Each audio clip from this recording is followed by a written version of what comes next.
I'm gonna let you in on something most people have no idea about. Half the weed on the shelf today is hiding the same secret ingredient. It's not gelato, it's not OG Kush, and it wasn't born in California.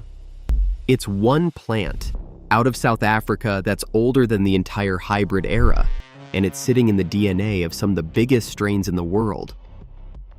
This is the story of Durban Poison. So here's the first thing you've got to know.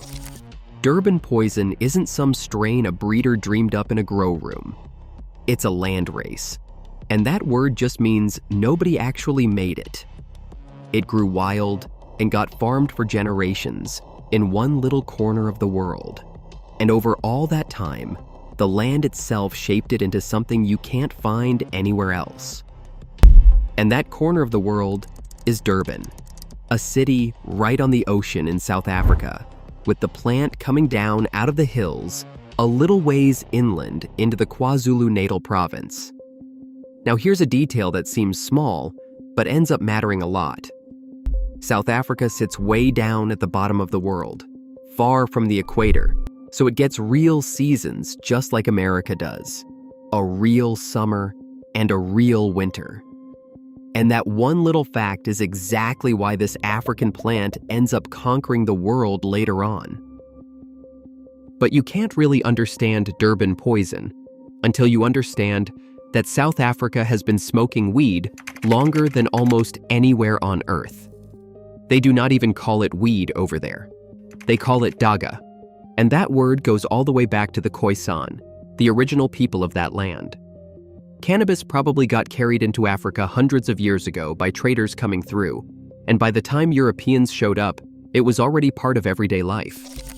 In the Pondoland region of KwaZulu-Natal province, just south of Durban, there is still little family farms growing dagga to this day. So many that people call it South Africa's version of the Emerald Triangle. And really, those farmers are the ones who created Durban Poison. Not one guy, not one lab, just generation after generation of people picking their best plants and replanting them.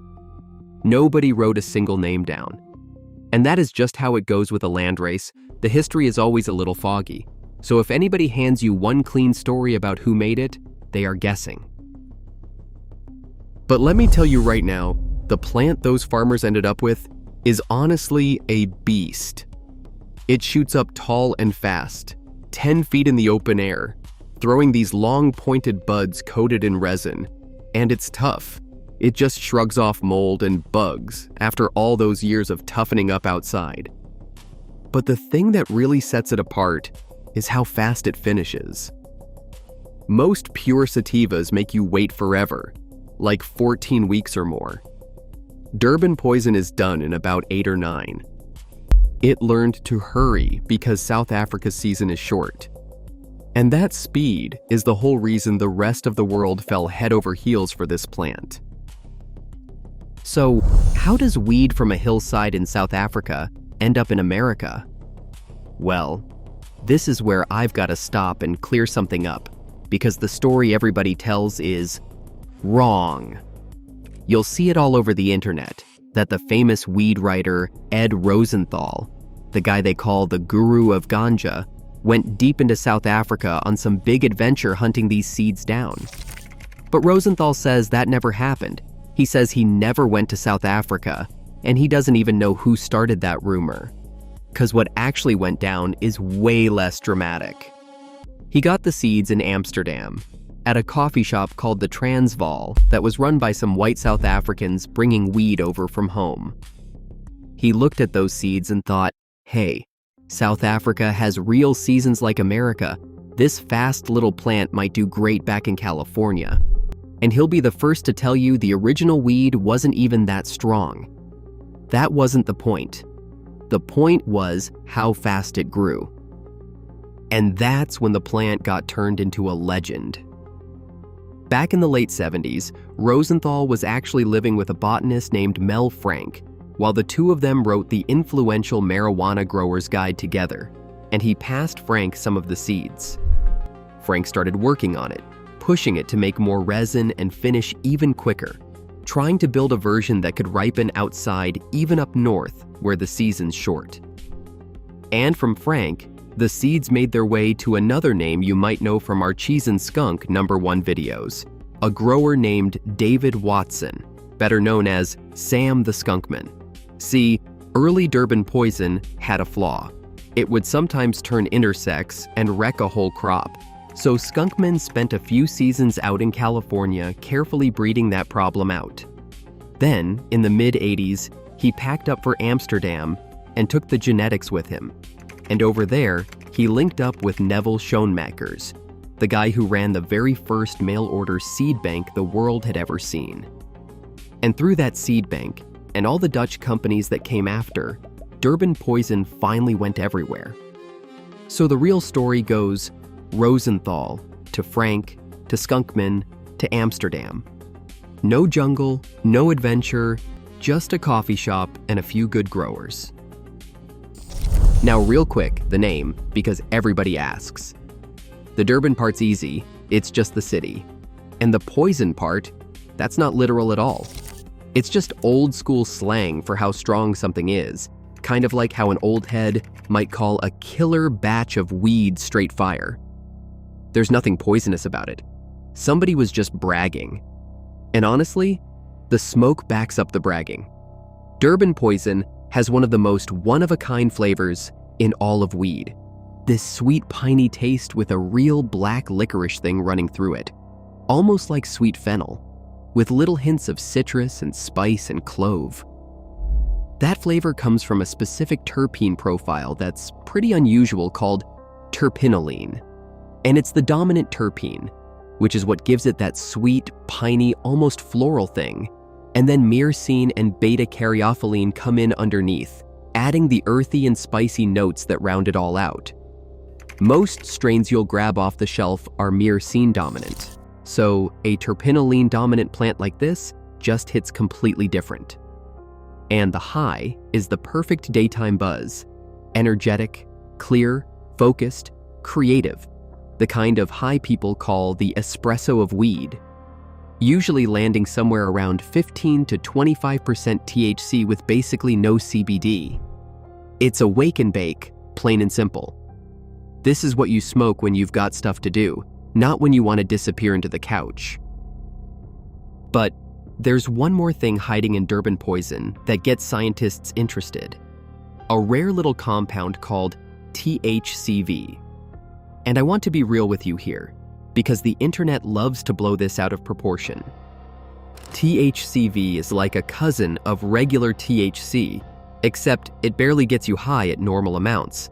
And early research says it might actually kill your appetite and give you a boost of energy, which is why some folks call it diet weed. Durban Poison really does carry more of it than your average hybrid, and that's part of why the high feels so clean and bright. But you'll see people swear it's loaded with 3 to 5% THCV, and that's just flat wrong. Real lab tests almost always come back under 1%, sometimes way under. So the honest way to put it is this: Durban Poison has an unusual amount of THCV for a weed plant, but it's not stuffed with the stuff. Okay, now here's the part that makes this whole story worth telling. Because Durban Poison didn't just survive, it quietly became one of the most important building blocks in all of modern weed. And it pulled that off through a strain you know as Girl Scout cookies, which is made by crossing OG Kush with Durban Poison specifically. Jigga himself even confirmed the cross involved his proprietary F1 Durban line. And that African sativa is what handed cookies its sweetness, its energy, and its get up and go, while the OG Kush brought the gas and the heavy body feel. The breeder behind it, a guy named Jigga from the Cookie Fam, has literally called his Durban Poison line the backbone of the entire Cookies family. And when you see the famous phenotypes that came out of that cross, like the Thin Mint Cookies cut or the Forum cut GSC, just know that Durban lineage is running through all of them. But I'll be fair and let you know there's a little bit of arguing over the exact details, but every source that knows what it's talking about agrees. Durban Poison is the sativa parent that made cookies possible. And once that clicks, the whole family tree just opens up in front of you, because Girl Scout cookies is basically the great-grandparent of every sweet strain on the shelf right now. Cookies gave us Sunset Sherbet. Sunset Sherbet gave us Gelato, which according to Leafly's annual Strain of the Year Awards, took the crown back in 2018. And Gelato gave us Runts, Leafly's Strain of the Year in 2020. And then Wedding Cake, which grabbed Strain of the Year in 2019. And right in between the other two, comes out of that same cookies bloodline as well. So sit with that for a second. 3 years in a row, 3 different strains of the year, and every single one of them traces back to one African landrace. And Durban Poison shows up on a whole other branch too, because that same breeder crossed it with Granddaddy Purple to make cherry pie, which we also covered. So this one plant is basically hiding inside the family tree of half the weed you love, and almost nobody smoking it has the faintest idea.